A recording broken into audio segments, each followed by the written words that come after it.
Bringing you our Western Air netball report now, and it's been a big weekend in the association, and we've got Rihanna Freeman here to give us all the details. How are you going today, Rihanna? Very well, thank you. How are you? Very well. And before we get into all the action from the Western Air Association, there was the Lock Carnival on the weekend. So I'd love it if you could give us a roundup of that, how the Western Air girls went, and how everybody went over the weekend. Yeah, so everyone travelled to Lock on the Sunday, which was an early start for a lot of the girls. I think there was a couple of girls. It's a 3-hour travel from the other side of Ceduna, so they had a very early start with their first game at 9 o'clock.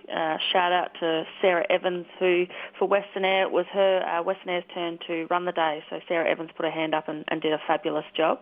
A-grade had a really good day, unfortunately without a win, but the A-grade competition at this Lock Carnival was outstanding. It was cold and wet, so it did change the game. Playing 2 15-minute halves, they went down by 5 to Port Lincoln and Eastern Air and only by 2 to Great Flinders.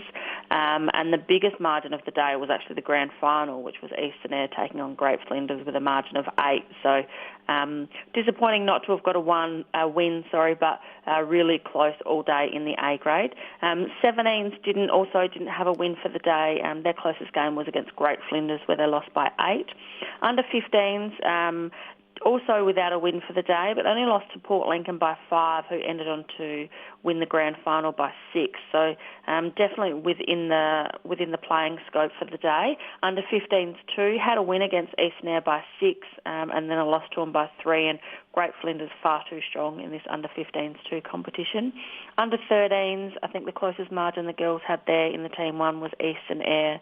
They lost by 8, and then under 13s too again. So these girls generally, it might be their first or second year of netball at club level, still sort of finding their feet, and their closest margin was 21 against Great Flinders. So although not a lot of wins across the day for Western Air, certainly learnt a lot and sort of sets the scene going into Adelaide and showed the coaches where they need to work.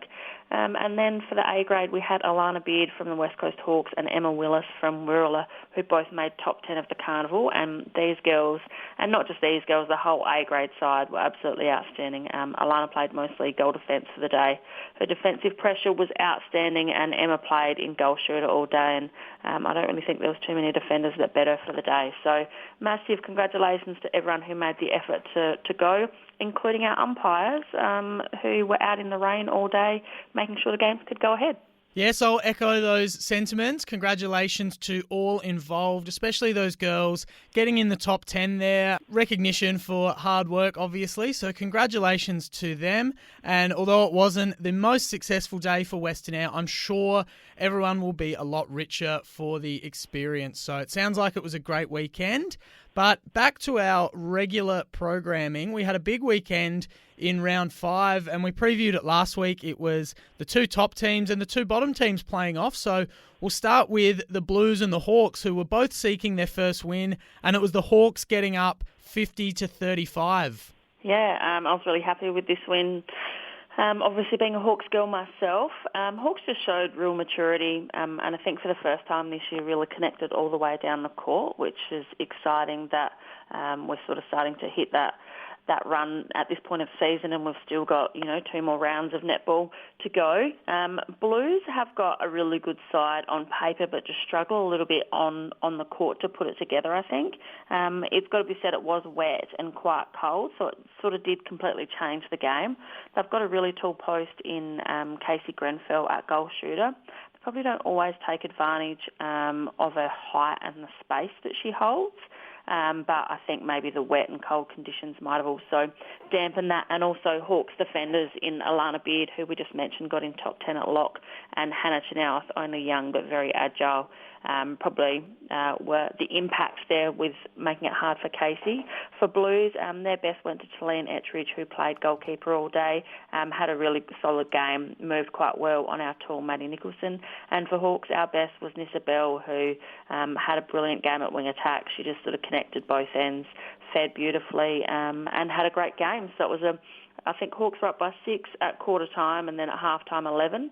The third quarter was even, so both scoring the same amount of goals, and then a 15-goal win at the end, which Hawks were very happy about.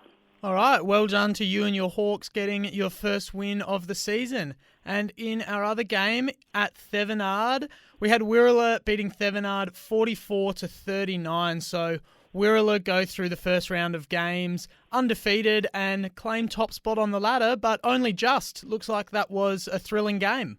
Absolutely, and that's for the last 3 years of this Western Air competition, that sort of has been the case. Wirralur out on top and being undefeated and unbeatable.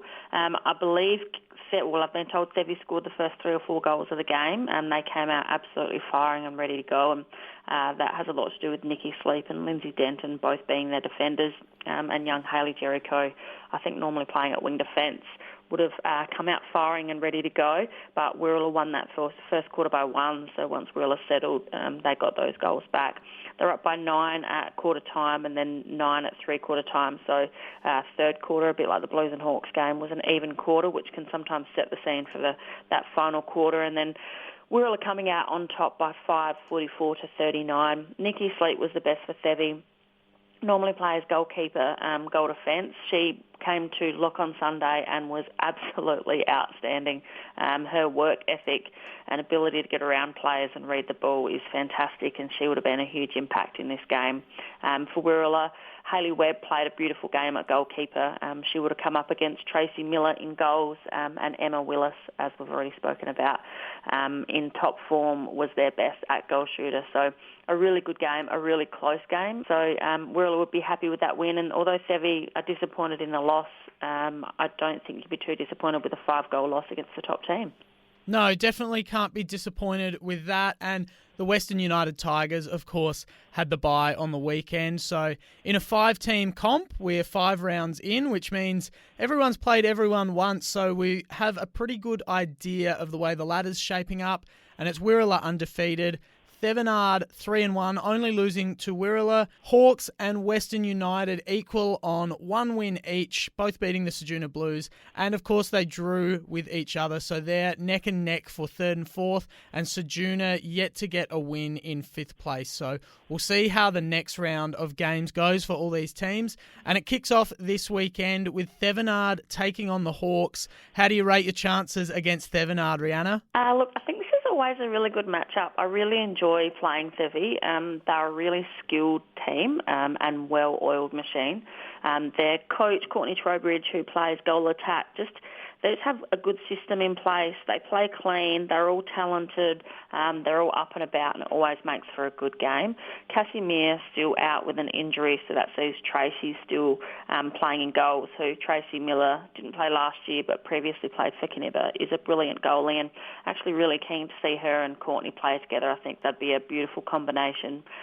Lindsay Denton is up and about. She's super fit this year and such a defensive machine. I believe Amy Fackless has come into the A-grade side permanently for the year. They're just going to run with 9 due to a few being away and a few niggling injuries. So she's very fast and agile through the centre. So Sevi looking really good. Hawks coming off a good win, not just a win, but connecting really well and sort of starting to play good netball, which we knew they were always capable of. They just sort of had to put it together on the court. So first time we played them, first game of the season, Sevi came out on top with a 2-goal win. Both teams more or less lining up with the same. Sevi without Cassie, and Hawks will have Maddie back, which they didn't in the first game. So I think Sevi would go in favourites, but, obviously I'm going to tip the Hawks. I think coming off their game last week, if we can continue that, I'd like to see them come out on top. That's right, tip with your heart. Of course, like you said, it was only 2 goals in it last time, so it's definitely going to be a good matchup. And the Hawks coming off that win, they'll have that extra bit of belief, you would think. So very excited to see how that one plays out. And in the other game for the weekend, the Ceduna Blues are going to have the bye, so it will be Western United Tigers travelling to Penong to take on Wirralur. That's right. So the first time these guys met at the start of the year, Wirralur came out on top by 8. Both more or less lining up with the exact same team. So this is the first time since that first game that Westies have had their full side of 7. So I know they're really excited about that. Chloe and Heidi both coming back from having COVID, so I'm not really sure how they're feeling at the moment, and how they'll step onto the court. But Chloe Ettridge can be such an impact player at goal defence. Durrani, the playing association, her confidence is growing more and more as a goalie, so that's setting her up really nicely. Jazz Billing for Wirrala, I believe she's been playing a bit of goals and a bit of mid-court in great form. Bella Heron, last time we played Wirrala, she played a half at goalkeeper, and she's quite tall, and I think her and Hayley will double up defensively really well against Westies. I think this will actually be a cracking game. I'm excited to see the growth that Westies have had over the season, just in that first 4 games of the year and getting their 7 back on the court. Wirrala would go in as hot favourites. They haven't lost a game. But I wouldn't be surprised if Westies took it right up to them. But Emma Willis in great form as well. So I think Wirrala will come away with the win. It's a very close competition at the moment. There's only been 3 games in the whole season decided by double digits. So any team could win on any given day, and we're excited to see how it plays out. Thanks for joining us again, Rihanna. Good luck this weekend, and we'll chat to you next time. Not a problem. Thank you for having me.